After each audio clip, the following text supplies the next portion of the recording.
Buenos días, muchachos.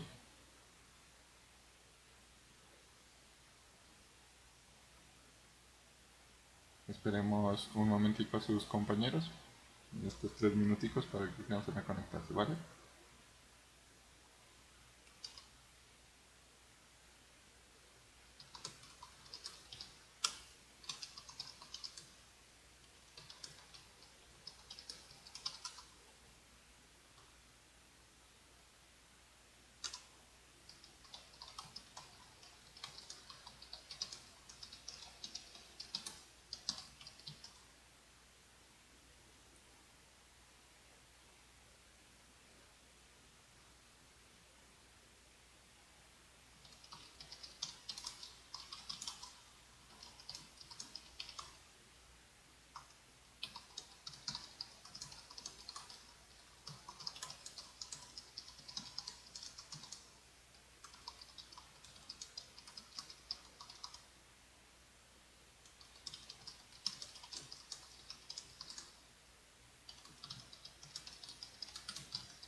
Bueno, muchachos. Como les había comentado en la clase anterior, eh, antes voy a hacer la comprobación, ahí me escuchan. Por favor, me escriben al chat o me hablan. Sí, profe. Sí, lo escuchamos. En la clase anterior pues habíamos visto cómo se configuraba el firewall de Windows, habíamos hecho algunas reglas, algunas pruebas. ¿Listo? Y vamos a iniciar a hacer las unidades estaban planificadas para abordar todo Windows en un corte, ¿cierto? Y todo Linux en otro corte. Pensando pues en ir haciendo las prácticas de cada tema. Como tenemos pues estas limitaciones, pues que no podemos hacer las prácticas, entonces vamos a ir alternando, ¿listo? Por ejemplo, ya trabajamos con el firewall de Windows, hoy vamos a iniciar a trabajar con Linux, vamos a contextualizarnos sobre el firewall y las configuraciones las haríamos en la próxima clase. Luego hacemos los despliegues de servidores, tanto en Windows como en Linux, y vamos a ir trabajando en cuanto a esas cosas. ¿Listo? Listo. Entonces, muchachos, yo en la plataforma les acabé de publicar esta unidad. ¿Listo? Esta unidad tiene un PDF de comandos de Linux y unas presentaciones pues, que ustedes los van a poder observar. ¿Listo? Eh, Porque hoy vamos a iniciar a trabajar con este nuevo sistema operativo, que no sé si de pronto alguien de ustedes ya ha tenido la oportunidad de trabajar en Linux, si ha escuchado de cómo se trabaja, pues allá nosotros tenemos unas diferencias pues en cuanto a la forma de administración, ¿cierto? En el modo gráfico, pues prácticamente que es muy sencillo, ¿listo? Es muy normal el funcionamiento. Aquí vamos a ir revisando un poquito de las cosas de Linux. ¿Listo? Eh, y vamos a ir comentando pues más o menos el teje y maneje que se lleva con este sistema operativo. ¿Listo? Hoy vamos a mirar la simulación de la instalación, pues yo les voy a mostrar aquí en mi máquina virtual. ¿Listo? Entonces el material, recuerden lo que está aquí. Aquí está publicado, en la carpetita está lo que les acabo de mostrar, que está el PDF con los comandos, que también está este de aquí. Listo, está tanto en la carpeta como aquí afuera. Y adentro están las dos presentaciones. Esta que vamos a trabajar hoy y esta pues que tiene unas generalidades que si alcanzamos pues también las vamos a trabajar. ¿Listo? En cuanto a estos recursos que ustedes encuentran en esta parte, son como para que los vayamos revisando, ¿listo? Hay 4 servidores, miren, que ya nosotros los hemos Profe, hablado así de forma rápida. ¿Hay una pregunta? de pronto no está compartiendo pantalla usted. Uy, perdón. Gracias. Sí, profe, qué pena, pero no se ve la pantalla. Lo siento, había olvidado compartirla, disculpen. Listo. ¿Ahí ya? Sí, profe, ahí ya. Listo. Entonces, les decía que aquí en la plataforma están publicados estos elementos, ¿no? Está publicado la unidad 7, aquí está habilitada la de Windows y la unidad 7 que es de Linux. En esta carpetita material está un PDF con una serie de comandos, un conjunto de comandos de Linux. ¿Listo? Aquí ustedes los pueden observar, está el comando y la descripción de qué hace cada comando. ¿Listo? Al igual que teníamos nosotros en Windows, también un PDF con una lista de comandos, aquí también los tenemos. Hoy vamos a revisar unos y hay otros que ya los hemos trabajado, tanto en Windows como en Linux, que ya hemos hablado de ellos, por ejemplo este comando cd que tenemos aquí. ¿Listo? Y están dos presentaciones, la que vamos a trabajar el día de hoy, que es esta de aquí, ¿listo? Y la que vamos a trabajar, yo creería, pues si alcanzamos hoy, pues la trabajaríamos hoy, que esta es más o menos de recuento de cómo se puede ir haciendo algunas de las operaciones de administración del sistema, ¿listo? Con la línea de comandos, obviamente. Cómo se pueden aplicar algunos comandos de los que tenemos ya en el PDF. ¿Listo? Eh, Acá afuera, en la unidad 7, hay otros recursos. Está el PDF también con la línea de comandos para que ustedes puedan acceder de forma directa. Y está estos 4 hipervínculos, estas 4 páginas. Esas páginas, miren que son servidores que ya hemos hablado. Está el DHCP, el DNS, el servidor web y el servidor FTP. Estos servidores los vamos a instalar y los vamos a ir configurando tanto en Windows como en Linux. Entonces, ahorita estamos estamos trabajando sobre el firewall, que el firewall pues es prácticamente quien nos da permiso y con quien vamos a tener mucho que hablar cuando hagamos la instalación y la configuración de los servicios que vamos a ofertar. Por eso es lo primero que abordamos, tanto en Windows como en Linux. ¿Listo? Y por acá tenemos unos servidores que vamos a hacer la instalación. Estas son wikis que nos van diciendo cómo podemos ir haciendo la instalación de esos y nosotros aquí vamos a poder encontrar eh, cómo irlo haciendo. ¿Listo? La idea de este material es que nosotros miremos, aquí tenemos la instalación, ¿cierto? tenemos la forma de ir instalando cada uno de estos servidores, pero hay que irnos contextualizando de qué se trata. Yo ya les di un contexto rápido, entonces hay que, ustedes dicen servidor de HCP, entonces pueden ir mirando en Google cómo funciona, qué es el servidor de HCP, lo mismo el DNS dinámico, el Apache, que es el servidor de aplicaciones, y el servidor FTP. ¿Listo? Que en este caso pues vamos a instalar ProFTP. Estos son recursos para que ustedes los vayan mirando, más o menos para que se contextualicen. Igual pues aquí vamos a hacer la instalación y una configuración rápida que ya ustedes probablemente la profundicen cuando trabajen en redes. ¿Listo? En redes y telecomunicaciones.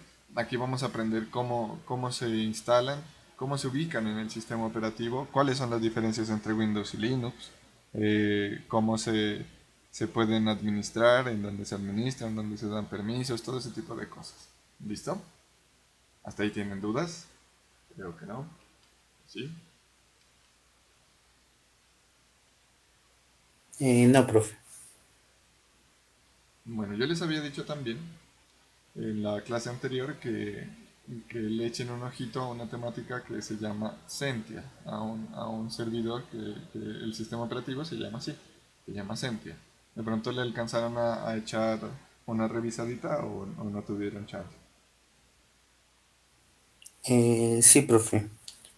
Sí, pues ahí nombraba una de las características que también era compatible con Windows, con el sistema operativo de Windows. Ya. Miraron algunas de las, mejor dicho, ¿qué vendría siendo Sentia?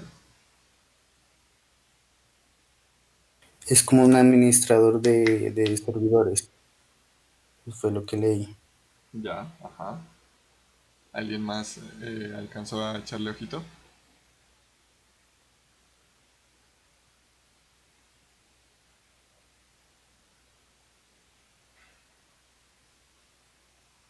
Bueno, otra característica es que era como un sistema operativo como para empresas pequeñas y medianas, que podría funcionar muy bien. Ajá. Bueno, ¿alguien más desea hacer alguna intervención? No, bueno. Resulta que yo Profe, profe, ahí tengo una duda. Pues mirando la página oficial, eh, miré que era como de paga el sistema operativo, pero en algunas partes decía que era gratuito. Entonces quedé es como con gratuito, esa duda. es libre. Ah, sí, pero es que en la página oficial, o no sé si era la página oficial, decía que tenía o sea, decía una versión de prueba de 14 días y de ahí era pagar la licencia. No, no, Sential es un sistema operativo basado en Linux. Entonces yo les decía que le peguen una revisadita si tienen la oportunidad porque es como un elemento que nos sirve de empalme, ¿listo? Porque Sential es un servidor, es un sistema operativo para servidor que nos permite administrar un firewall, es decir, es un sistema operativo exclusivo para firewall. Entonces, lo que tú nos dices, Fabián, es correcto, es compatible con Windows, puesto que Sential es un intermediario. Acuérdense que en el diagramita yo les colocaba el firewall dentro del sistema operativo y también fuera del sistema operativo. En ese caso, pues Sential haría todo el filtro de tráfico hacia los diferentes sistemas operativos. Entonces es un servidor basado en Linux que nosotros lo podemos instalar y que es exclusivo para la administración del firewall. ¿Listo? Eso es en esencia ese sistema operativo. Eso es Sential eh, en esencia. ¿Listo? Listo. Entonces verán. Vamos a iniciar a revisar por acá eh, la temática pues, que nos corresponde el día de hoy, que son los sistemas operativos Linux. Vamos a iniciar pues con un poquito de un recuento, así como hemos hecho con Linux, con Windows de escritorio, el Windows personal y también el Windows Server. ¿Listo? Entonces, aquí tenemos unas cuantas observaciones, ¿cierto? Que algunas ya las hemos hablado. Primero decimos que se diseñó el sistema conocido como Multics, que eso lo habíamos hablado cuando hicimos el estudio de los procesos, ¿cierto? Y el estudio de la historia de los computadores. Que Multics era un sistema de información que multiplexaba recursos. ¿Listo? Y ese sistema fue denominado Unix, que Unix es muy conocido y todavía pues, nosotros miramos muchos elementos de Unix presentes sobre todo en el entorno empresarial. Y también pues ustedes de pronto hayan escuchado que el kernel de Mac está basado en Unix. Entonces, por eso es que si ustedes han tenido el chance de trabajar tanto en Mac como en Linux, se pueden dar cuenta que la línea de comandos es muy similar. Las instrucciones de línea de comandos son muy similares entre los dos sistemas operativos, puesto que el kernel es prácticamente lo mismo. Miren que ahí después de la aparición de Unix, acuérdense que por allá un señor decidió hacer una versión un poco más orientada hacia el uso personal, que la denominó Minix y fue liberado. Y luego Linus Torvalds, tomando como núcleo Minix, creó Linux y lo liberó pues ya para el uso de quien lo desee. ¿Listo? El señor Linus, en 1991, pues aquí tenemos la anotación que decidió desarrollar un sistema operativo más potente que Minix, ¿cierto? Porque Minix pues es una versión reducida, como les decía, de Unix, pero igual su base está en Unix. Entonces, nosotros aquí observamos que a partir de Unix se creó Minix y Minix fue el kernel del sistema operativo Linux, que fue oficialmente lanzado en 1994, ¿no? Que prácticamente respecto a Windows, Windows iniciaba desde los años 80, ¿cierto? Aquí Linux tiene una diferencia importante y ha tenido bastante acogida. Obviamente la acogida pues no es de tipo comercial, aunque últimamente sí ha habido como esa disposición de los usuarios. Si ustedes de pronto se han dado cuenta en Al Costo o en Almacenes Éxito, cuando uno va a comprar un computador, ahora se puede escoger si uno lo quiere comprar con Windows o lo quiere comprar con Linux. Eso obviamente se ve representado en costos, porque uno cuando compra un computador con el sistema operativo Windows necesita pagar o debe pagar la licencia de uso de ese sistema operativo. Mientras que con Linux, pues uno ahorraría un poco en ese licenciamiento. ¿Listo? Entonces aquí pues tenemos que en 1994 se lanza la versión 1.0 de Linux. Ojo aquí, ahí hay una palabrita, ¿cierto? Que se llama versión. Resulta que hay una diferencia, ¿cierto? Entre las versiones y las distribuciones. Eh, Usualmente cuando hablamos de Windows hablamos de la versión de Windows 7, la versión de Windows Vista, la versión de Windows XP, todas las versiones de Windows. Como Linux es un sistema operativo al cual le van haciendo contribuciones frecuentemente la comunidad, no se puede hablar de versiones directamente, sino que se puede hablar de distribuciones y hay diferentes distribuciones. Por ejemplo, están la distribución de la rama de Linux Mint, la distribución de la rama de Ubuntu, la distribución de la rama de KDD. Bueno, esa es la interfaz gráfica, pero hay diferentes ramas de uso o de distribuciones de Linux. ¿Listo? Entonces usualmente nosotros hablamos de Linux. Aquí pues se habla de una versión porque es la primera entrega de Linux. ¿Listo? Linux, pues ya todos lo conocemos por ser un sistema operativo libre. ¿Listo? Eh, y tiene una reimplementación de un estándar, ¿listo? Denominado POSIX. Ahí tenemos también algo importante, ¿cierto? Que hablar, que es eso del libre. Resulta que todos, cuando hablamos de software libre, lo primero que se nos viene a la mente es software gratuito, ¿cierto? Que es gratis, que no tenemos que pagar una licencia ni nada. En efecto, es así, porque las licencias sobre las cuales están escritas los elementos de software libre eh, son de uso común. Pero no solamente el hecho de que sea software libre no solamente implica de que tenga una licencia gratuita, también implica que usted puede aportar al trabajo y al desarrollo de esos elementos. Por ejemplo, si usted lo quisiera, podría hacer una modificación al kernel de Linux, ¿cierto? Hacer una modificación al kernel de Linux y trabajar sobre sobre esa ala de distribuciones. Entonces, por ejemplo, podría usted, suponga que quiere hacer que el sistema operativo suene, así como antes lo hacía Windows, que tenga un sonido al inicio. Usted podría acceder al código fuente de Linux y hacer la modificación. Obviamente, pues las modificaciones a nivel de kernel son fuertes, hay que tener bastante conocimiento de la arquitectura del sistema operativo. Pero es abierto, no lo puede hacer de forma normal. El código fuente del kernel está disponible para que uno lo pueda utilizar. ¿Listo? Eh, Decimos que implementa las especificaciones POSIX. POSIX traduce Portable Operating System Interface for X, es decir, que es una interfaz para interactuar con Unix. ¿Listo? La X quiere decir que interactúa con Unix.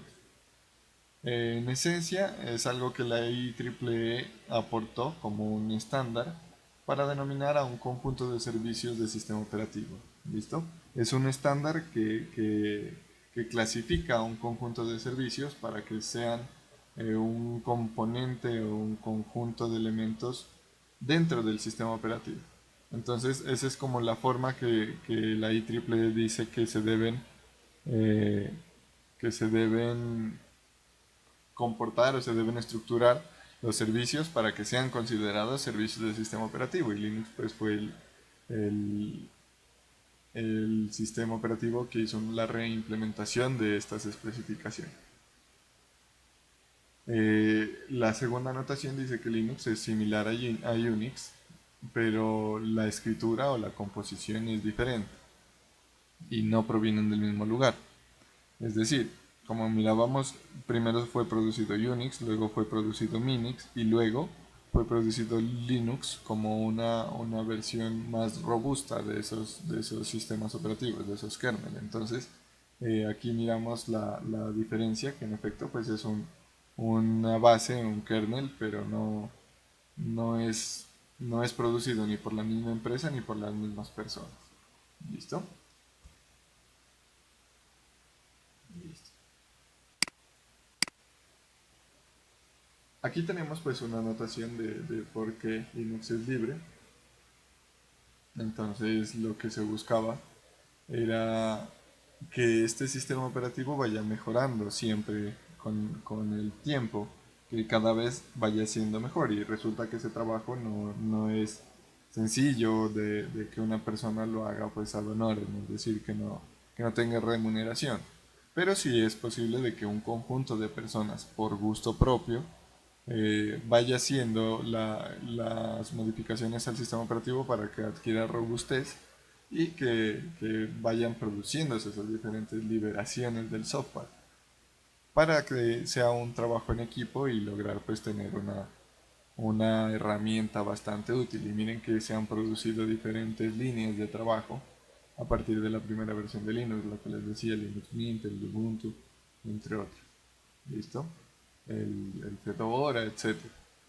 Y a esa comunidad, a ese grupo de personas que son una buena cantidad de desarrolladores a nivel mundial, se le denomina la comunidad del software libre. Ustedes quizás en los seminarios que han habido en la universidad han escuchado hablar de esta comunidad y ya saben que uno pues puede pertenecer a esa comunidad, puede hacer aportes, que tienen las puertas abiertas para el trabajo dentro de él. Eso no quiere decir que cualquier cambio que uno haga pues lo van a subir allá, sino que uno puede ir presentando sus modificaciones y luego pues se va haciendo una valoración y una validación de los cambios con, con un equipo que obviamente pues van determinando si es prudente o no es prudente incluir los nuevos elementos al kernel. Eh, hay unos tipos de licencia, unos tipos de licenciamiento de software, que la más conocida es la licencia GPL. Aquí tenemos que nos encontramos que esta licencia permite que cualquier persona pueda hacer uso de los programas que están bajo su base, con el compromiso de no hacer que los programas sean cerrados ni comercializados.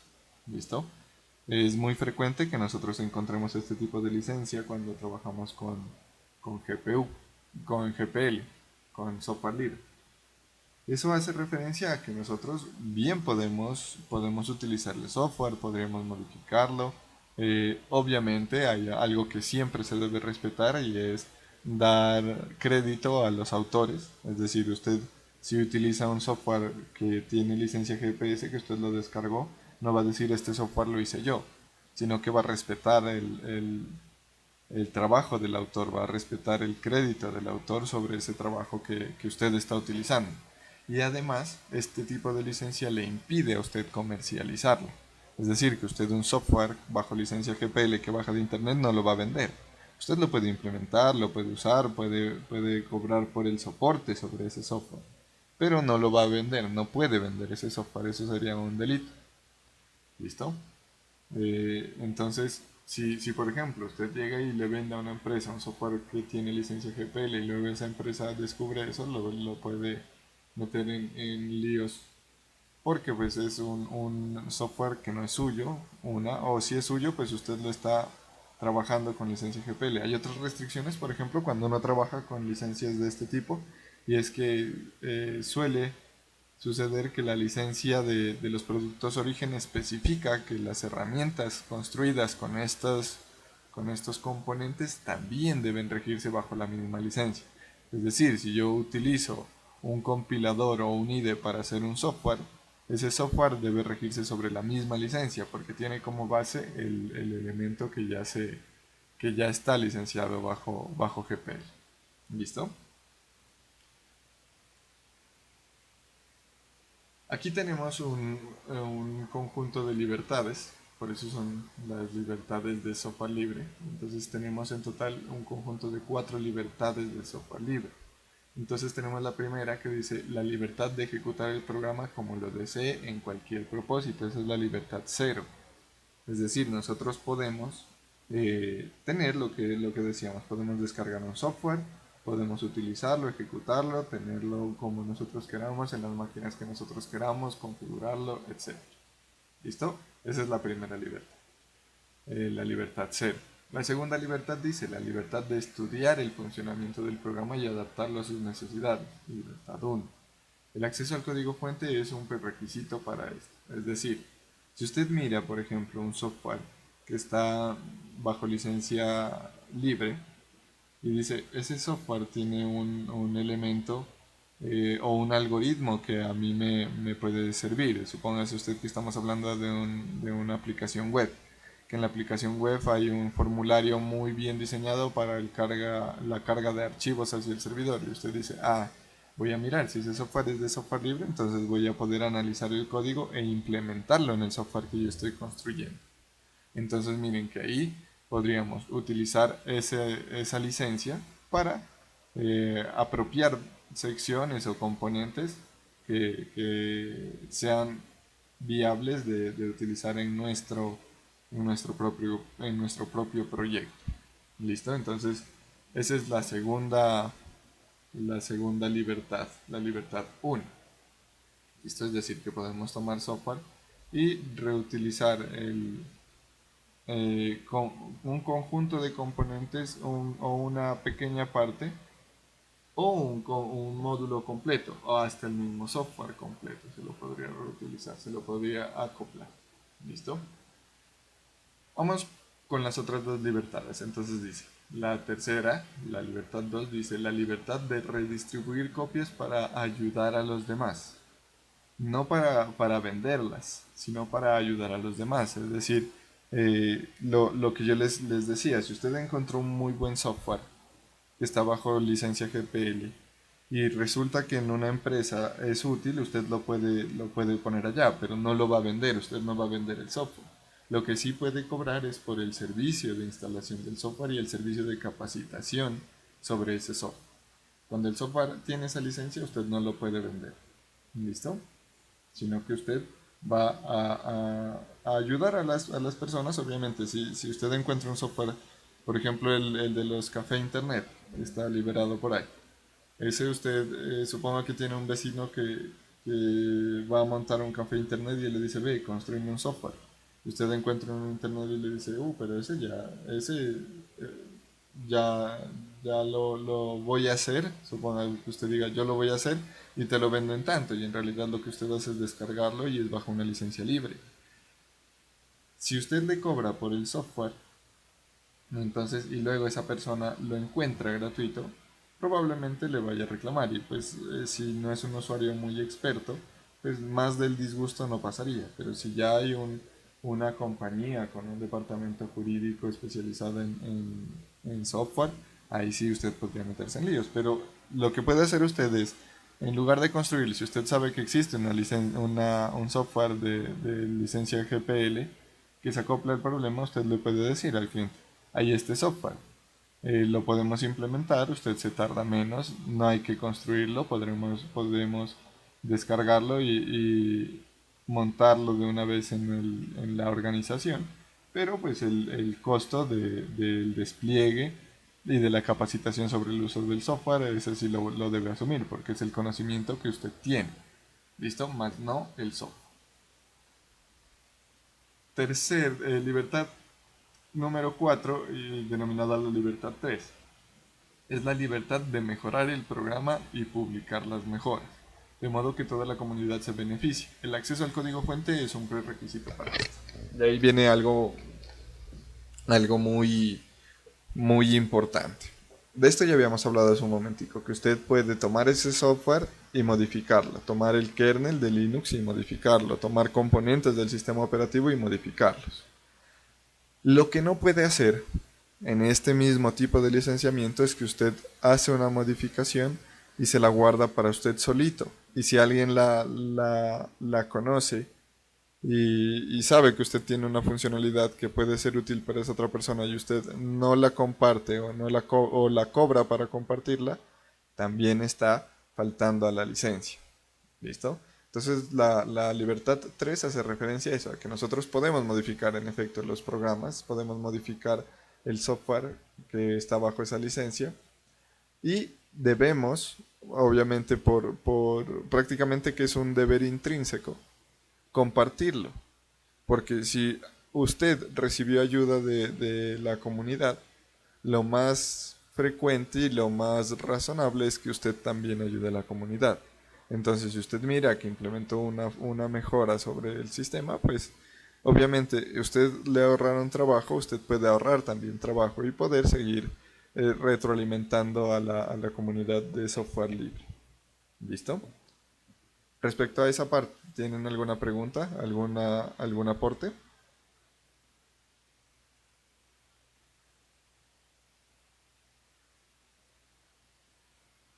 Bueno, por acá en el chat, Elkin nos decía, nos nombraba más alas de trabajo de Ubuntu. Está Debian, Kali Linux, Fedora, Arch Linux sería también otra. Eh, no sé, Brian dice, ¿eso es delito? Profe, una pregunta. Referente al desarrollo de software, cuando yo utilizo diferentes programas libres, ¿cómo puedo hacer esa licencia o puedo o no puedo cobrar por ese software que desarrollé? Ya. Eh, muy, muy buena pregunta, Fabián. Lo que pasa es que uno cuando inicia a trabajar bajo esas herramientas que son de software libre, El software que uno construye, como es basado y construido bajo herramientas de uso de la comunidad de software libre, también debería ser un software libre. ¿Listo? Pero entonces uno dice, profe, pero es que el software lo hice yo lo pensé y yo lo hice. Sí, pero trabajó bajo tecnologías libres. Eso quiere decir que está trabajando bajo las reglas de la comunidad de software libre. Pero entonces, ¿qué es lo que se cobra? Usted cobra por el servicio de construir el software. Usted le pagan por construir el software.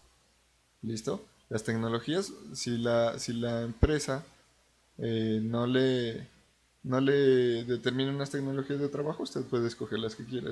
Y si escoge las de software libre, el software sigue siendo parte del elemento de software libre, pero la tarea de construirlo la está abordando usted y usted cobra por ese esfuerzo de ingeniería de construir el software, por ese esfuerzo de ingeniería de saber, de conocer las herramientas y saberlas utilizar.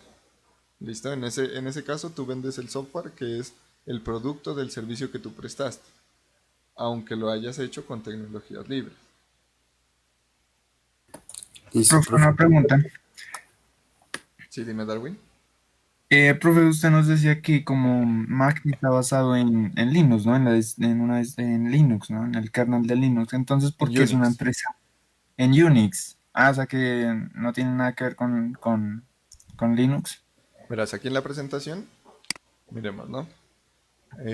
Aquí nosotros decíamos que aparece por primera vez Unix. Y si ustedes recuerdan, cuando miramos en las primeras unidades, mirábamos que Unix fue producido por una empresa.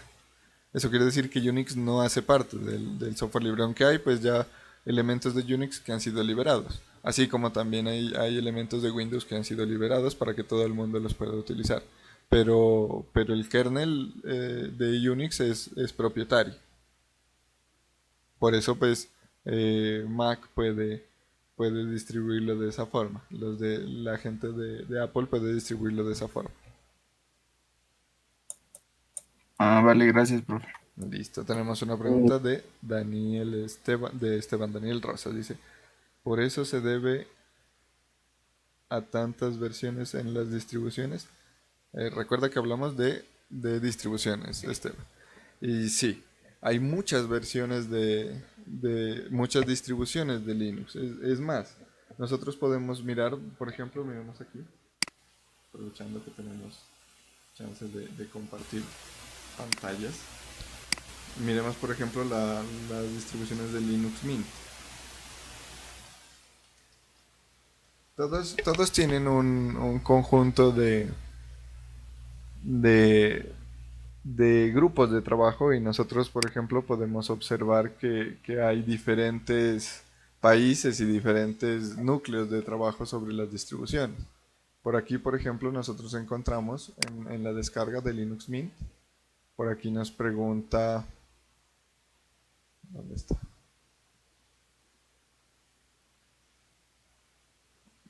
All versions.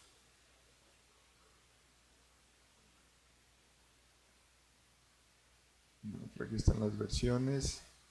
Hay un lugar donde aquí muestra todos los países, es decir, la versión, la distribución para cada uno de los países, la distribución producida por cada uno de los grupos de los países. Ah, mírenla aquí. Aquí hay dos conceptos, ¿no? Esta puede que sea la distribución, perdón, construida por Canadá, ¿cierto? Pero está en un mirror de Canadá. Esto de los mirror es un cuento también que tiene mucho que ver con los sistemas operativos. Resulta que cuando nosotros y ustedes de pronto hayan visto también cuando descargan juegos o descargan programas, que por allá dice mirrors o el servidor desde el cual nosotros queremos descargar. Resulta que los mirrors, si nosotros lo traducimos, hacen referencia a espejos, ¿cierto? Entonces estos servidores lo que hacen es replicar información en diferentes sitios. Y cuando hablamos de mirror, lo que hacemos es decir que vamos a hacer una descarga, ¿cierto? Que es la réplica de descargas que están en otro sitio. ¿Listo? Pero también está en nuestro sitio. ¿Por qué razón? Como son descargas muy pesadas, son de gigas, estamos hablando de gigas, entonces ahí sí se nota el lugar donde está ubicado el servidor. Porque el Internet, pues ustedes saben que en Internet hay muchos servidores alrededor del mundo y obviamente entre más cerca nosotros estemos, menos saltos va a dar la información para, para que llegue hasta nuestros equipos, hasta nuestras máquinas. Entonces, por eso se establecen un conjunto de mirrors, que serían espejos de los servidores del mundo, para tener a disposición los sistemas operativos. Por ejemplo, lo más conveniente para nosotros que estamos en Latinoamérica sería buscar un servidor cercano a Latinoamérica. De esto hay gente que se especializa en este tema, en la tema de administración de mirrors, porque no es tan fácil como crear un servidor, un servidor y publicarlos ahí. En una conferencia que se hizo hace unos años en la UPEC, en la Politécnica del Carchi, fue uno de los expertos de una universidad de Ecuador, creo que era sí, la Politécnica Nacional. Y él era el administrador del Mirror de Ecuador en esta universidad. Y era parte de la comunidad de software libre y nos mostraba que la infraestructura exigida y la infraestructura necesaria para publicar un mirror es bastante pesada, bastante fuerte. No solamente hay que tener buenas máquinas, también hay que tener buenas redes, hay que tener buenos proveedores de internet, canales amplios, hay que tener buenos elementos de respaldo, UPS, discos, mejor dicho, aquí hay una cantidad de tecnología bastante importante. Y si nos fijamos, Colombia no está. A pesar de que hay universidades que tienen la infraestructura, quizás en Colombia no ha habido como el interés tan alto por el software libre. Puede que esa sea una de las razones, o quizás pues también sea alguna razón particular. Pero miren que nosotros, para hacer la descarga de Linux Mint, por ejemplo, lo más correcto sería descargarlo de alguno de los servidores de Ecuador. En el caso nuestro, pues que estamos en Nariño, con mayor razón. Uy, aquí lo puse a descargar. Entonces hay tres servidores. Está el de... Miren que esta universidad tiene dos. CEDIA y CEDIA Ecuador, que los dos deben estar ubicados en Ecuador, y este es un servidor en una universidad pública. Es que en Ecuador las universidades tienen bastante prioridad, bastante presupuesto las públicas. Listo. Y vamos por acá. ¿Y en qué cuenta estábamos? Profe, otra pregunta. También respecto al software que se construyó con la licencia libre, ¿también debo compartirlo? Eh, Referente a la... sí, pues ahí ya depende del vínculo que tú tengas con la comunidad, pero sí es frecuente que uno lo comparte, porque pues es un software que uno construyó bajo esos elementos y las mismas licencias y suelen especificar, ahí toca ser muy cuidadoso con las licencias, que suelen especificar que uno debe compartirlo o está en la libertad de compartirlo o no. Ahí sí depende muy bien de las licencias que uno utilice. Hay versiones, por ejemplo, de la licencia GPL hay versiones. Entonces uno puede irse ajustando. O también puede ir ajustando la propia licencia GPL de uno. Y pues las personas que lo adquieran, obviamente dentro de los marcos de las cuatro libertades del software libre, uno puede ir haciendo los ajustes para que el software tenga una serie de condiciones que a usted le permitan pues no perder el trabajo. Es más, es que el negocio del software libre está también en brindar soporte y capacitación, porque al ser un software que construyó una persona con, con una lógica y con un diseño propio, ese software puede tener requisitos y puede tener elementos de configuración bien particulares. Y quien los conoce mejor es el desarrollador. Por ejemplo, un sistema que es muy bueno, que se llama Orfeo, es un sistema de gestión documental. Orfeo. Es un sistema bien completo. Es bastante completo, pero es bien complejo también. Complejo de administrar. Y este sistema es gratuito. Uno lo puede descargar y si uno se da a la pelea con la configuración, puede configurarlo solito. Pero debido a la alta complejidad y al buen desempeño del software, el software es regalado, pero a los dueños los contratan para hacer las capacitaciones. Porque al ser tan bueno el software, ellos, las organizaciones que lo quieren implementar buscan sacarle el mayor jugo. Entonces, ese también es uno de los negocios del software libre. ¿Listo? Hacer una buena herramienta. Otro elemento que usted puede utilizar para negociar y, pues, no cogerle miedo, ¿no? Pues el hecho de que uno trabaje con herramientas de software libre no quiere decir que está haciendo el software gratis, porque a uno igual le pagan para desarrollar ese tipo de herramientas, para desarrollar ese tipo de software. No quiere decir que su trabajo vaya a ser gratuito. ¿Listo? Listo, profe. Respecto, redondeando a la respuesta de Daniel Rosas, hay mucha gente que trabaja en el software libre y por eso hay muchas distribuciones que nosotros podemos utilizar. Y hay muchos elementos que nosotros podemos instalar y complementos además al sistema operativo. ¿Listo? Listo, sigamos por acá con la presentación. Bueno, ahí tenemos nuestras 4 libertades. Y aquí tenemos los tipos de licencias de software libre. Y miren que aquí tenemos una breve descripción de la licencia. Entonces miren que hay GNU-GPL, AGPL, BSD, Apache y Creative Commons. Entonces dice, la GNU-GPL tiene es libre, es abierta y es gratuita. Y aquí lo que yo les decía, si hay que dar o no atribución al autor. Yo les decía que casi siempre en el software libre hay que respetar los créditos del autor porque es quien creó el software que estamos utilizando.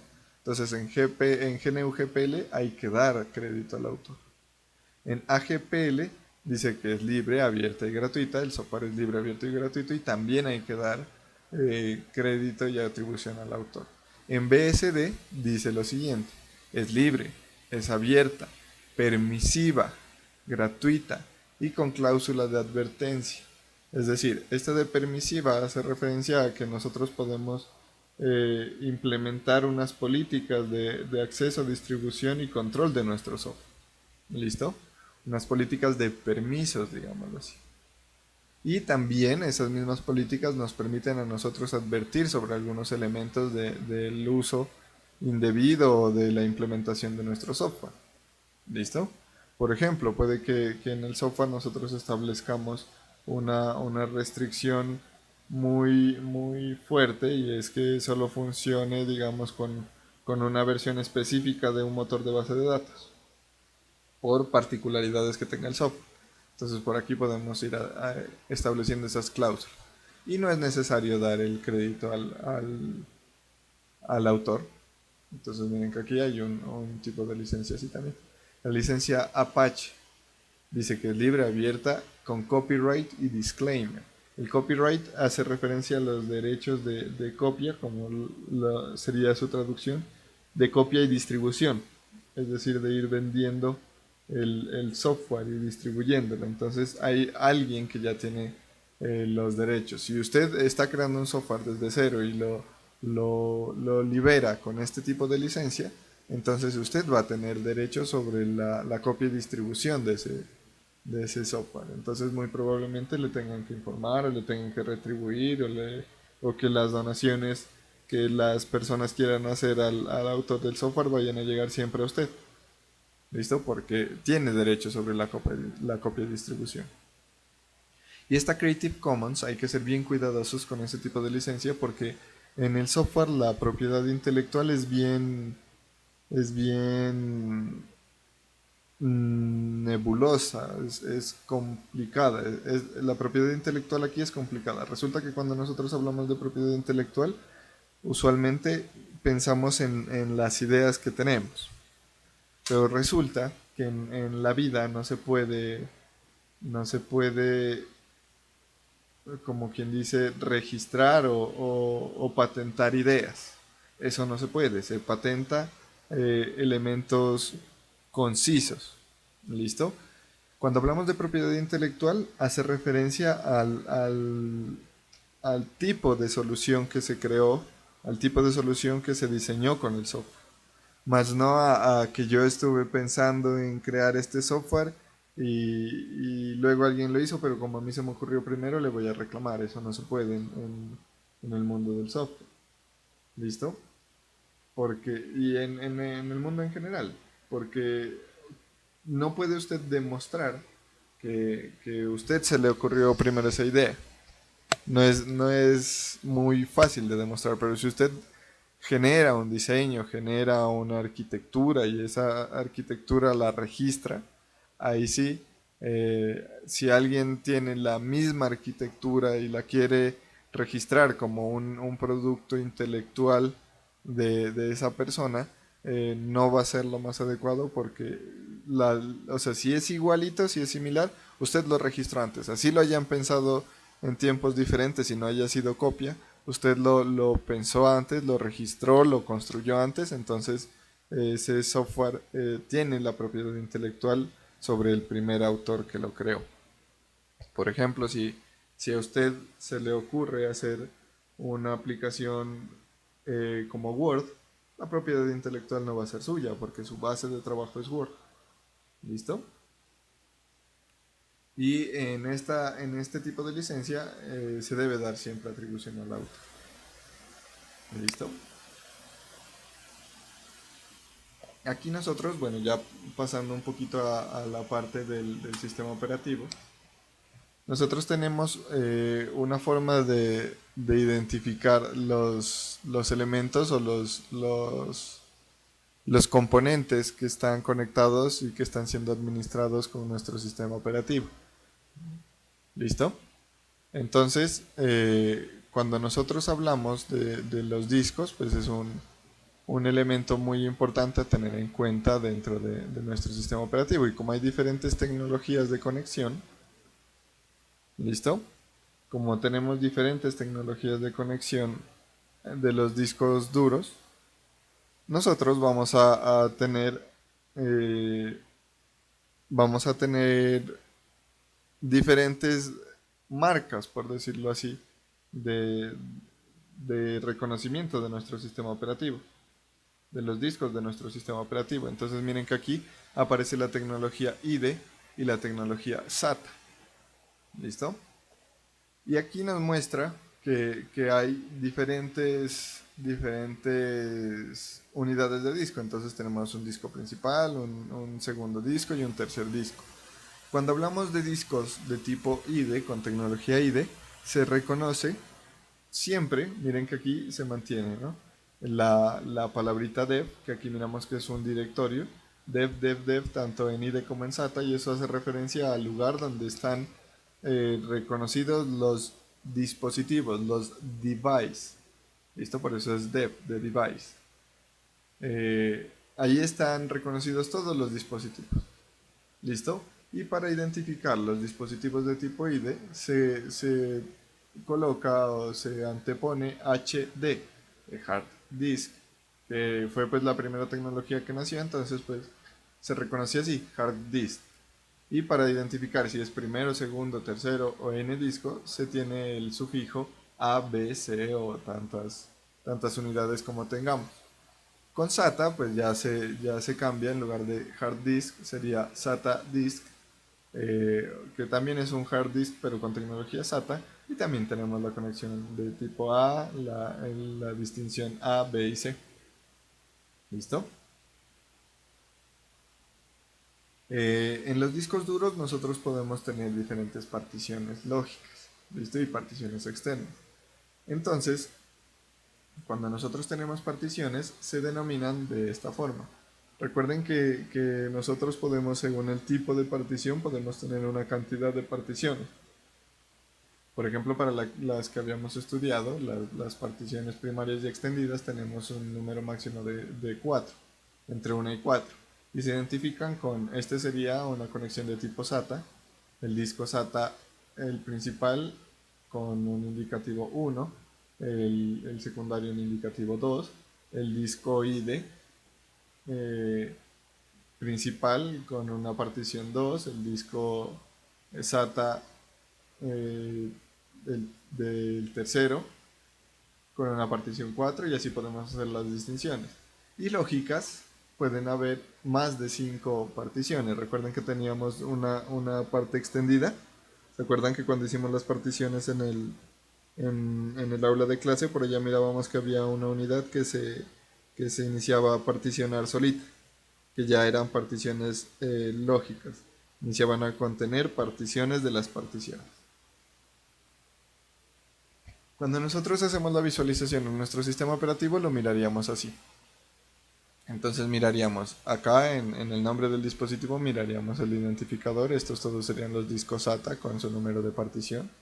Miraríamos el sector de inicio de esa partición, en que este sería la primera partición, por eso está con el 1, y inicia en el sector 2048, porque las anteriores eran utilizadas, o sea, se supone que los 2048 bits o bytes serían utilizados para el sistema de archivos, para la información del sistema de archivos. Y aquí dice, esta inicia en el 2048 y termina en 29.296.969. Esta es la cantidad de sectores o el rango de sectores que tiene nuestra partición. Y aquí dice cuántos sectores tenemos, entonces sería 29 millones 296.969 menos 2048 nos da 29.294.922. Por ahí puede que haya una pequeña variación, pero prácticamente es por redondeos. Y esta cantidad de sectores me dice que tenemos 14 gigabytes de capacidad en esta unidad. Y el tipo de partición sería una unidad Linux, es decir, esta es la unidad del sistema operativo, por lo que vemos aquí. Y por eso miren que en la columna boot tiene un asterisco, quiere decir que en efecto esta es la unidad que está almacenando nuestro sistema operativo. Luego tenemos otras particiones, miren que inicia desde el 29.298.686.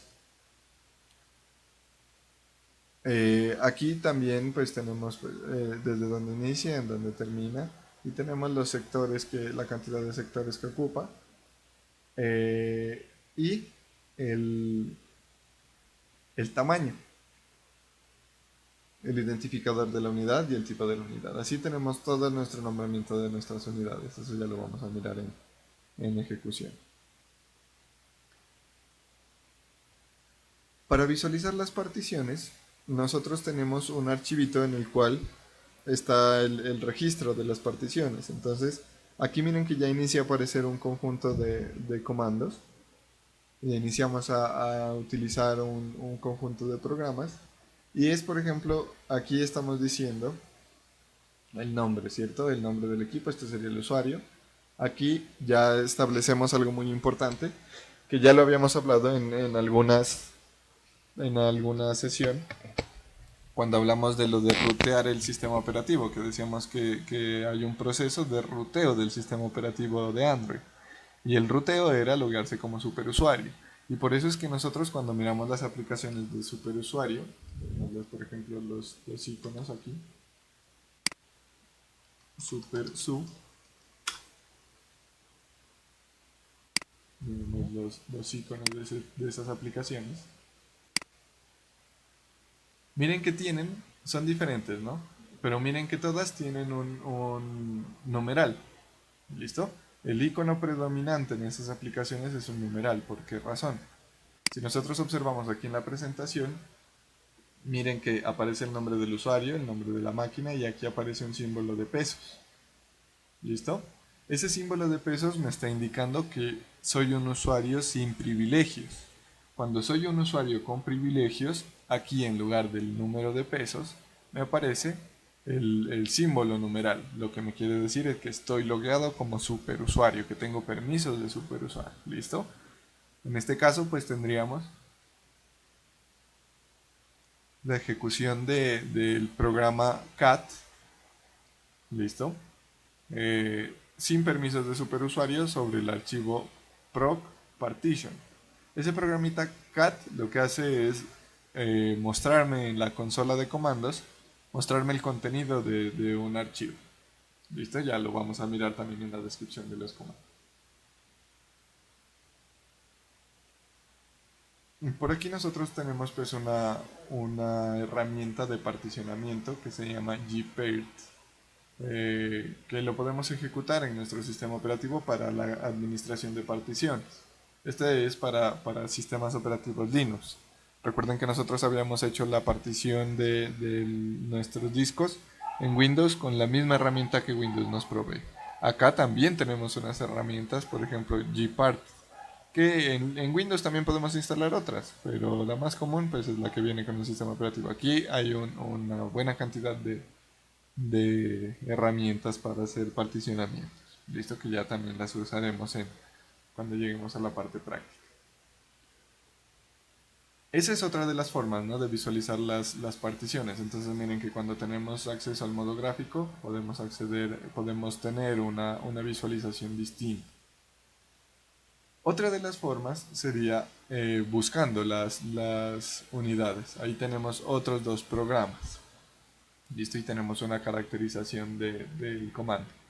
Miren que ahí tenemos igual el símbolo de pesos, ¿cierto? Tenemos el programa df-h, listo, y este símbolo de esta barrita. Ese símbolo se conoce como pipe, se escribe pipe. Es el pipe que usualmente está en la tecla 1 o por ahí al ladito. Entonces ese símbolo lo que me indica es un entubamiento, así se llama en el sistema operativo Linux, entubar una función.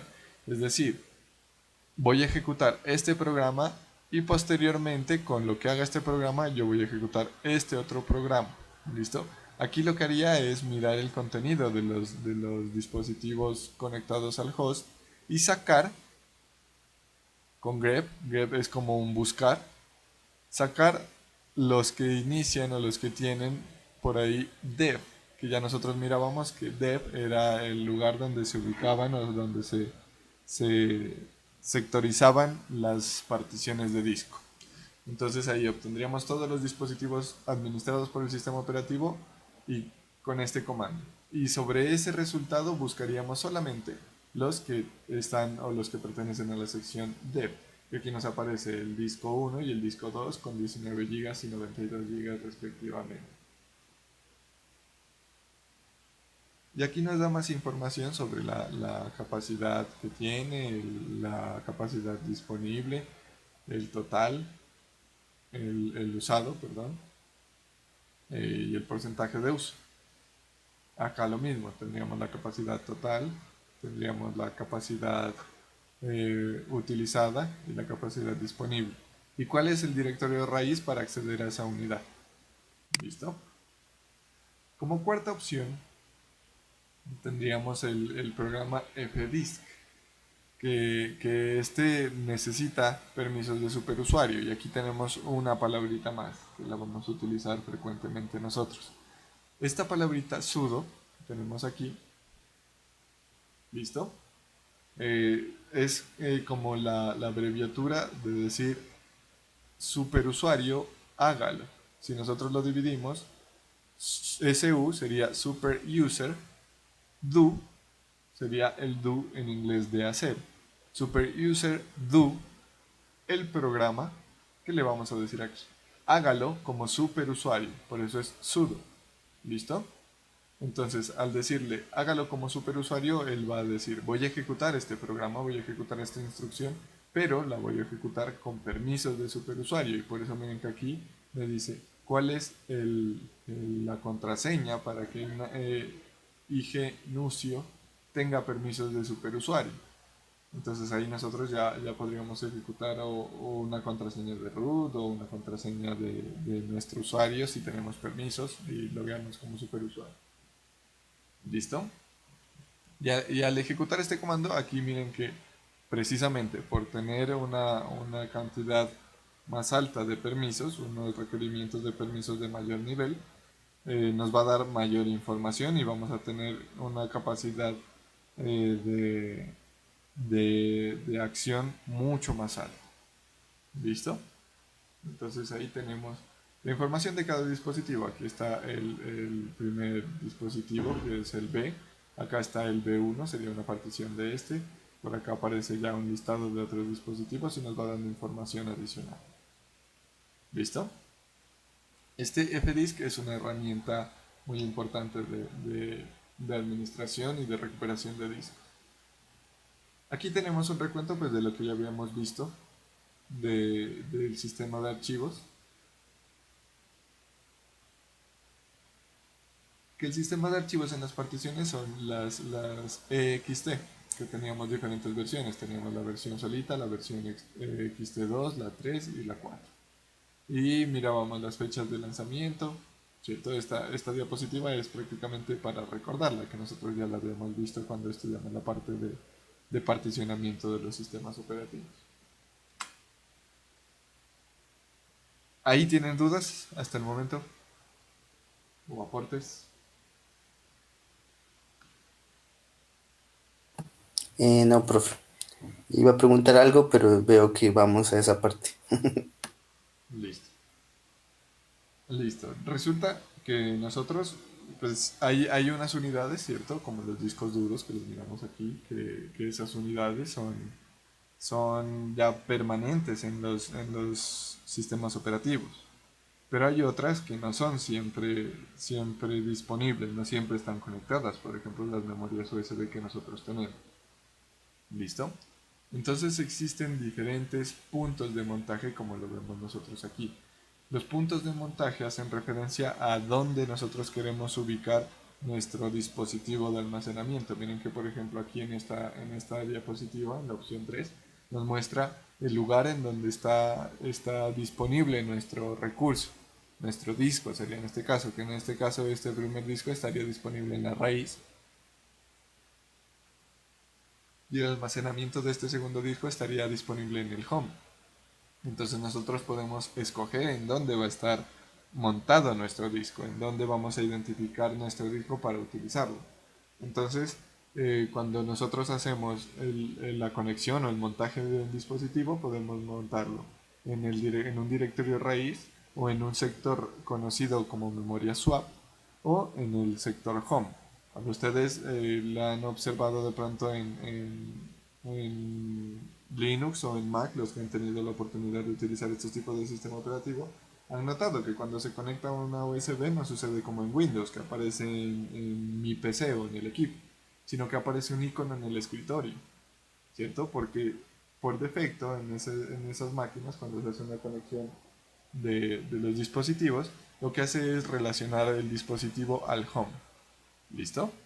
Entonces por eso es que nosotros observamos que casi siempre el dispositivo está en el home. Y eso es algo que uno cuando va a pasar un archivo por primeras veces en ese tipo de,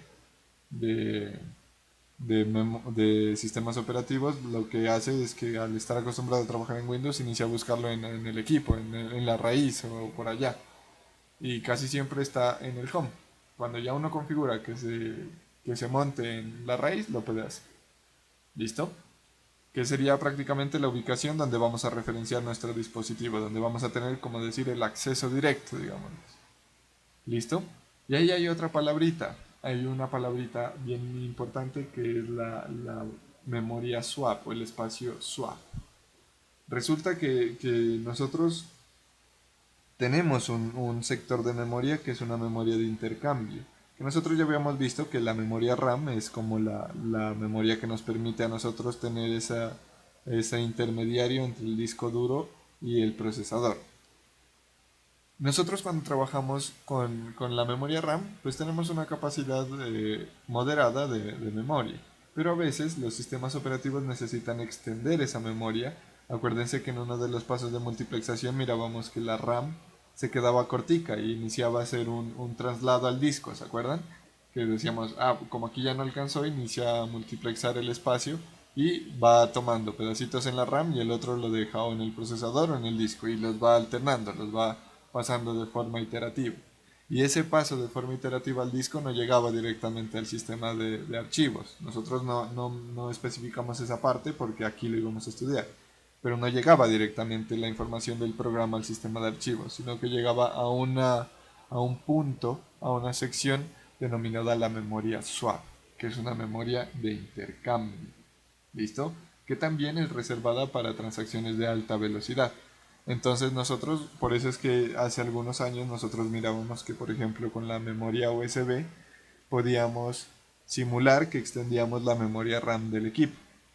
Y era debido a que con la memoria swap nosotros configurábamos la USB y la montábamos en esa memoria swap. Entonces la memoria swap contaba con una capacidad más alta de intercambio.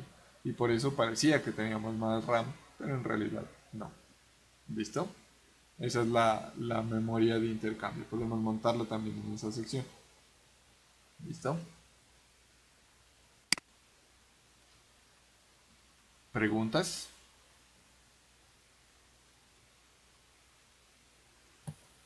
Profe, referente esa memoria virtual, por así decirlo, la SWAM, este, si es necesario o toca utilizarla en ciertas circunstancias o cómo sería el manejo de ese espacio. Ya, la memoria swap es usualmente trabajada cuando la memoria RAM no se da abasto. Casi siempre, mejor dicho, siempre en todos los sistemas operativos hay un espacio destinado para eso. Porque puede que la memoria RAM se quede cortica. Entonces, sí hay una sección destinada a memoria swap. En Windows también está. En Linux está. En Android también está. Y es precisamente para hacer ese intercambio. Es como un plan de contingencia al desbordamiento de la memoria RAM para que el sistema operativo no se desestabilice. ¿Listo? Y otras veces pues también hay software que a pesar de que la memoria RAM tenga disponibilidad, pasan primero por la swap haciendo algún proceso y luego ya se descargan en la RAM. Ah, listo, profe. Sí, porque yo he visto que también, por ejemplo, en Linux, ahí uno puede también escoger el tamaño, ¿no? De ese espacio. Sí, el tamaño se lo puede configurar, se puede configurar qué dispositivos, si es de disco, pues se reserva espacio de disco y se puede cambiar en efecto la capacidad que va a tener esa memoria swap, esa sección de memoria swap. ¿Listo? Pero no tiene las mismas características de la RAM. Emula un comportamiento similar y hace funciones de la RAM, pero no es lo mismo que la RAM porque la memoria swap ya estaría en un dispositivo con características diferentes. ¿Listo? Listo, listo, profe. Listo. Para finalizar ya en esta parte, miren que ya se nos va haciendo un poquito necesario conocer algunas de las cosas del sistema operativo. No vamos a alcanzar a hacer la instalación. Pues bueno, lo hacemos la próxima clase y yo tengo uno de pruebas para ir ejecutando estos programitas. Listo. Entonces aquí, por ejemplo, les muestro secciones del documento PDF que está en la plataforma. Entonces aquí nosotros lo que encontramos es comandos que nos sirven para diferentes tareas. ¿Listo? Por ejemplo, estos comandos que están aquí sirven para obtener información del sistema. Entonces el primero dice ARCH, que dice que nos muestra la arquitectura de la máquina. En la siguiente clase vamos a hacer la ejecución de los más relevantes de ellos y vamos a iniciar a movernos y hacer algunos ejercicios sobre el uso de comandos en nuestro sistema. ¿Listo? Entonces dice que Arch no hace referencia, es la abreviatura pues, de Architecture, que sería la arquitectura de la máquina. Uname -m dice que muestra la arquitectura de la máquina también. Eh, de una segunda manera, así como mirábamos que existen diferentes formas de visualizar los dispositivos de almacenamiento o los discos de nuestro sistema operativo que están conectados, también existen diferentes formas de mirar la arquitectura. En el uname-r, miren que es el mismo programa, ¿cierto? Uname-m y uname-r es el mismo programa, pero tiene un parámetro diferente. Ahí ya iniciamos a hablar de otro concepto. El programa, voy a poner aquí el láser, tenemos el programa, ¿cierto? Que haría referencia a esta partecita de aquí, a la primera. Ese es el nombre del programa. Y cuando nosotros iniciamos a mirar estas partes de menos u otros elementos después de la primera línea, eso ya vienen siendo los parámetros o banderas de nuestro programa, que nosotros cuando hagamos un programita también en Linux, así como hicimos en Windows, también vamos a poder recibir parámetros y ya vamos a mirar cómo se interpreta. ¿Listo? Entonces aquí el programa sería el programa uname y el parámetro sería m. Acá sería también el programa uname y el parámetro sería r, que el m muestra la arquitectura y el parámetro r muestra las versiones del kernel que se está utilizando. Demidecode menos q, que sería el programa demidecode y el parámetro sería menos q. Eso quiere decir que hay más formas de utilizar ese programa. Entonces dice que muestra los componentes de hardware del sistema. ¿Listo? hdparm menos i, y ahí le mandamos dos parámetros, menos i, que es el indicativo o como la abreviatura de information, y la información de algo, dice. El segundo parámetro entonces es ese algo, que sería la información de los dispositivos de tecnología IDE conectados, en especial el dispositivo primario. Entonces miren que ahí dice, muestra las características de un disco duro, que sería el primario, que ya sabemos que es el primario por la letra A que tiene. También tenemos HD para "-t", y ahí hay dos formas, ¿no? "-t", minúscula, y T mayúscula, que indican cosas diferentes. Usualmente la mayúscula es para hacerlo como más fuerte, como para forzar las cosas. Lo utilizamos para hacer una prueba de lectura del disco. Entonces dice hdparm y le decimos un disco. Es el mismo programa que nos sirve para hacer algunas actividades sobre el disco, pero con un parámetro diferente. Entonces el menos "i" nos sirve para mostrar las características y el menos "tt" sería para hacer la lectura, para probar que el disco se esté leyendo de forma adecuada. El programita que teníamos, miren, cat, ¿cierto? Y tiene un parámetro. Cat proc CPU info. Listo, dice que muestra la información de la CPU. En el otro, en el interrupts, dice muestra las interrupciones. En el MIME-info verifica el usuario de memoria. Swaps muestra los ficheros de swap. Versión muestra, miren que todos esos son cat. Y ese comando cat lo que hace es mostrarnos por consola algo o sacar algo de esos archivos, el contenido usualmente de los archivos. Entonces ahí esos archivos, por ejemplo el de CPU info contiene la información de la CPU, el de interrupts contiene la información de las interrupciones, que también las podríamos visualizar de otra manera. La ventaja de CAT es que nos permite visualizarlo de forma directa, también nos permite hacer redireccionamiento de la salida estándar, que eso es algo que ya nosotros estudiamos en ocasiones previas. Tenemos LSPCI con el parámetro "-tb", que dice mostrar los dispositivos PCI. LSUSB, que dice que muestra los dispositivos USB. Date, ese comando es bien importante. A veces uno cuando está en modo consola y necesita mirar alguna configuración del tiempo, de la fecha o de la hora, y se olvida o está trabajando y necesita ver la hora y está en modo consola y no hay un relojito que aparezca. Entonces el comando date nos sirve para mostrar la fecha y hora del sistema.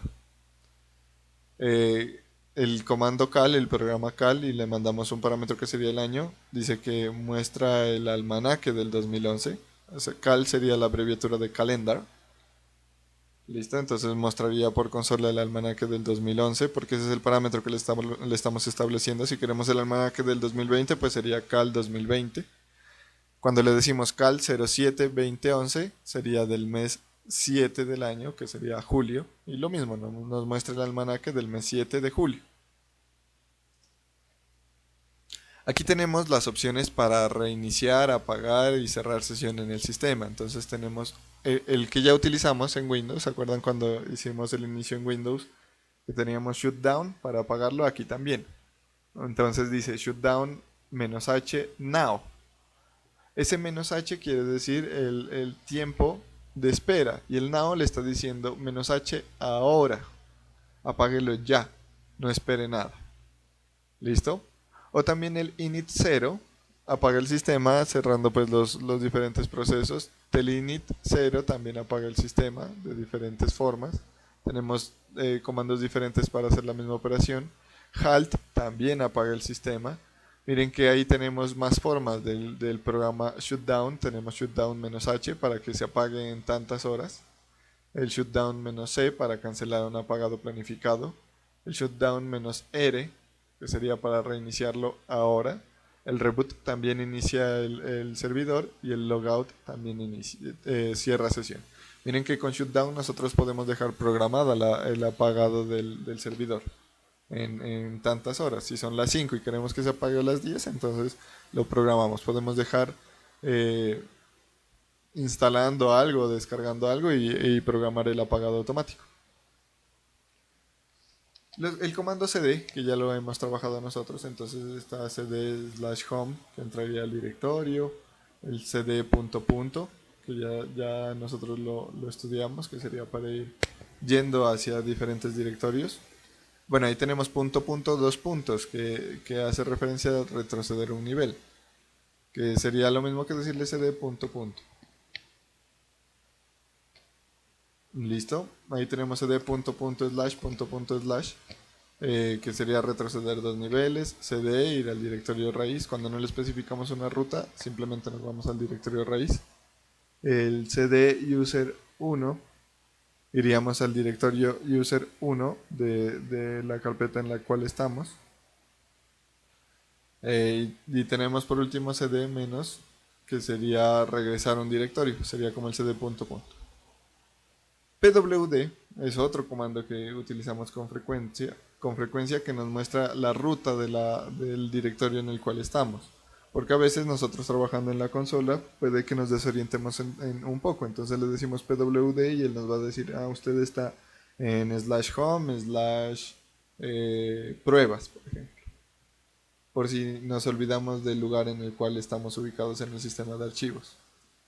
ls sirve para mostrar los archivos y tiene diferentes parámetros. Entonces está el "-f", que es mostrar los ficheros de un directorio, solamente los ficheros. "-i", que sería mostrar los detalles de los ficheros y las carpetas de un directorio. "-a", que sería mostrar los elementos ocultos. "-lsr", entubando con "more", también mostraría los tamaños y los directorios por los cuales están ordenados los ficheros. "-h", ahí como ustedes lo miran, muestra la lista de particiones montadas. Entonces ahí podríamos mirar nuestros USB. Por aquí tenemos otros, pues que aquí ya los vamos mirando la especificación. Está RPM, DPKG. Quiero mirar los más importantes. Aquí es otro de los elementos que vamos a estudiar nosotros. Este es chmod y el chown. Este chmod y chown. Que este hace referencia al manejo de permisos. ¿Listo? Todos estos hacen referencia al manejo de permisos y al control de los archivos. Entonces por aquí vamos a nosotros a estudiar cómo podemos ir dando permisos, cómo se estructuran los permisos de las carpetas o de los archivos en Linux. Que recuerden que teníamos lectura, edición y ejecución. ¿Listo? Por acá tenemos unos paquetes de Debian y Ubuntu que también nos pueden ayudar. Por ejemplo, este de aquí es el manejador de paquetes que nosotros vamos a utilizarlo para instalar, para desinstalar o para actualizar nuestros elementos y componentes del servidor. Para ver contenidos de ficheros, entonces podemos utilizar cat, tag, more, less, head y tail. Ahí hay particularidades entre cada uno. Por ejemplo, Tail es uno de los más utilizados para monitorear los logs de los servicios cuando estamos desplegando unos componentes. Entonces, cuando los servicios producen error, podemos estar con Tail monitoreando el cambio en los archivos. ¿Listo? Y aquí tenemos algunos programas como unos editores de texto a nivel de línea de comandos. Entonces está cat y le diríamos el contenido del texto. También está grep, está gedit, hay otro que se llama nano. Hay diferentes editores de texto en modo consola. Por acá tenemos instrucciones para las configuraciones de las redes, de las tarjetas de red. Entonces por aquí está ifconfig, que es uno de los más utilizados para verificar el estado de la red de los servidores. Ahí vamos a configurar nosotros nuestras IPs para hacer la administración. Podemos establecer las propiedades como es el DHC client, el router, IPs estáticas, el nombre del host o direcciones IP que también nosotros necesitemos establecer de redireccionamiento. Y por último vamos a mirar aquí los tipos de escritorio que tenemos, que nosotros pues básicamente lo vamos a dejar un poquito de lado, vamos a mirar la instalación del escritorio, pero casi que la administración la vamos a hacer a través de línea de comandos, por eso pues les comparto el Excel para que ustedes, el PDF para que ustedes le vayan echando un ojo de la línea de comandos a ver para qué sirve cada uno, que pues prácticamente ahorita es como contextualizarse porque no vamos a poder hacer la práctica de cada componente, de cada conjunto de comandos. Entonces por aquí tenemos las interfaces gráficas. Está Genome, que es como la más frecuente en Ubuntu. ¿Listo? Esta es la forma de visualización de Ubuntu con la interfaz Genome. Está KDE, que es otro tipo de escritorio, otra interfaz gráfica para Windows, para Linux, en el cual pues observamos la presentación, la distribución de los componentes, ¿cierto? Los colores que manejan, los iconos que tienen, todo eso cambia según la interfaz gráfica que tengamos instalada. Aquí está Unity, que también es popular en Ubuntu. Listo, la interfaz de tipo del escritorio Unity también es bastante utilizado en Ubuntu. Xface también la podemos observar aquí. En esencia la podemos instalar cualquiera en cualquier sistema operativo, sino que hay unas que ya están como ligadas a las distribuciones de Linux. Por aquí está el LXDE, entonces también es muy usual encontrarla. Y este pues ya sería una forma de instalación del, del escritorio, de la interfaz gráfica. Listo, esto ya lo vamos a hacer práctico en la máquina virtual. ¿Dudas, muchachos?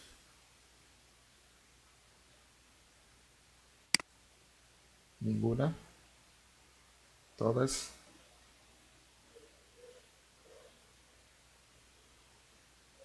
Teníamos unas preguntas por aquí. Dice David, profe, dice Brian que se le fue la señal de internet. No puede acceder. Ah, vale.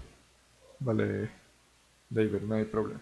Voy a hacer la revisión de la lista. Mientras tanto, si tienen dudas, los escucho y los leo.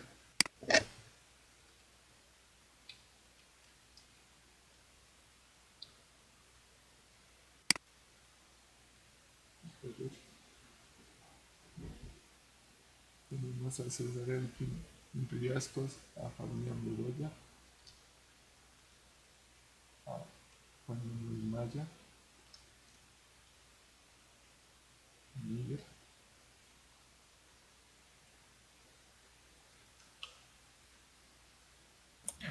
Profe, esos comandos que acabo de nombrar, ¿esos son para todas las distribuciones? Es que por distribución creo que se maneja diferente línea de comandos. Bueno, son similares, pero se manejan de diferente forma. Tengo entendido, pues, ¿no? Esos, los que mostré, son los mismos casi en todas. No cambian mucho. Puede que hayan programas que cambien, pero no es muy frecuente. Ya, o sea, los que vienen con el kernel casi no cambian. Lo, por ejemplo, uno que casi siempre cambia dependiendo de la distribución suele ser el manejador de paquetes, que uno suele ser apt-get, apt, otro suele ser yum, que también pues nosotros tenemos diferentes opciones de manejar los paquetes, pero no, esos comandos casi que son los mismos siempre.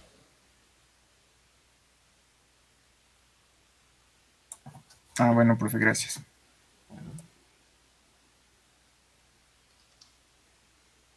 bueno, pausas.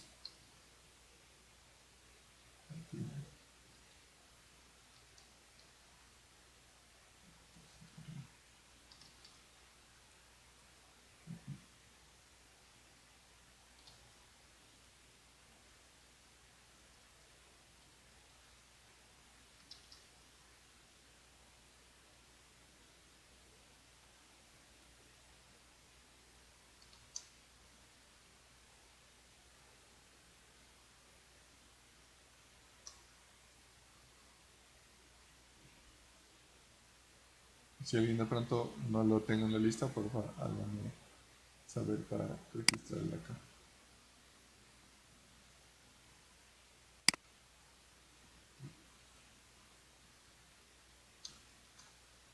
A ver, ¿dónde es David Esteban? No lo veo. Falta yo, profe.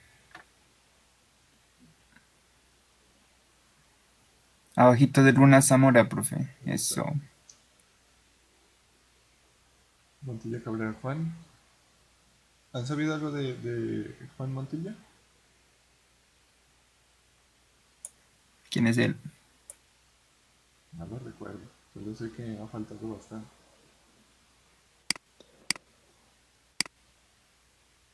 Es cierto, la facultad.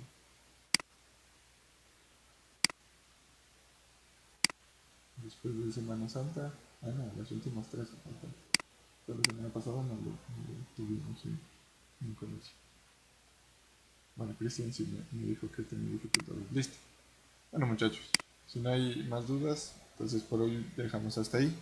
Continuamos el próximo jueves. Que tengan una feliz semana. Listo, profe, muchas gracias. Gracias, profe. Con gusto. Chao, que estén muy bien.